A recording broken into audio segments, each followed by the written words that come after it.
Have you ever been overwhelmed with EQ? Yeah, me too. Just when I think I have a good grasp on it, there's something new to learn.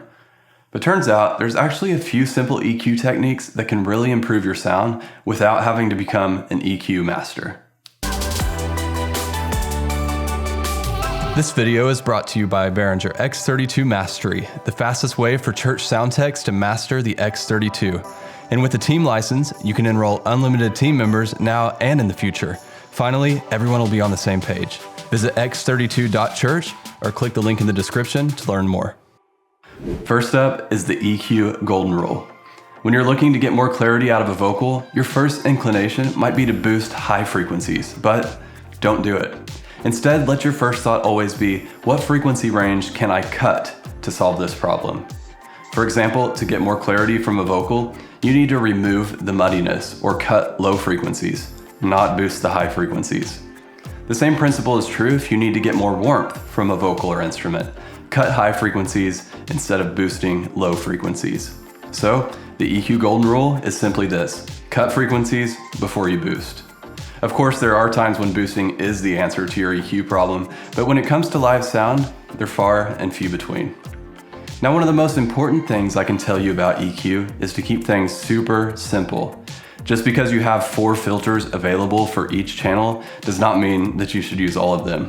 Every EQ setting should be well thought out and used to solve a specific problem. I recently visited a church that was using EQ all over the place. Most of the EQ filters were boosting frequencies, which was an immediate clue that the sound tech wasn't quite sure what they were doing, and the quality of the sound reflected it. Bottom line, if you don't understand what's going on with EQ on your mixer, level it out and start over. Use the minimum amount of EQ filters possible to fix the problems at hand. Even though I told you to be stingy with your EQ filters, there's actually one place I recommend using EQ every time, and that's to put a low-cut filter on vocals.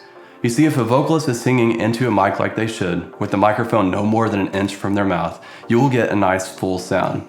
But if you leave the EQ as is, there will be way too much low frequency noise, which makes it sound muddy and also gets in the way of instruments that belong in that space. To fix this problem, use a low-cut filter on every vocal.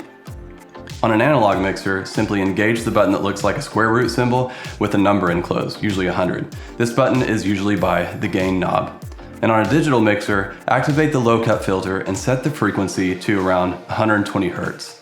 Although this takes care of most issues, you still want to clean it up a bit, using the low frequency knob if you have an analog mixer, or changing the frequency position of your low-cut filter if you have a digital mixer. Simply cut out the lows until you have a nice, clean sound that still has plenty of warmth. For pretty much every other type of EQ issue that you need to solve, there's one method that will help you solve it every time, and it's called frequency sweeping. Here's how you do it on a digital mixer.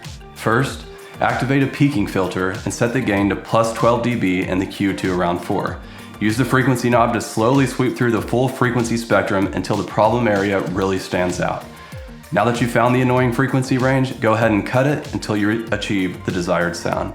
Next, use the Q value to dial it in just right. If you can fix the problem with a more narrow frequency band, which results in a higher Q value, that's the way to go.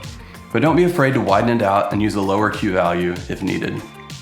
If you still have questions about EQ, drop them in the comments. I'd be glad to answer. And if you'd like to see more videos like this, give me a thumbs up to let me know. And if you haven't already, be sure to subscribe to our channel and ring the little bell so that we can let you know when a new video comes out.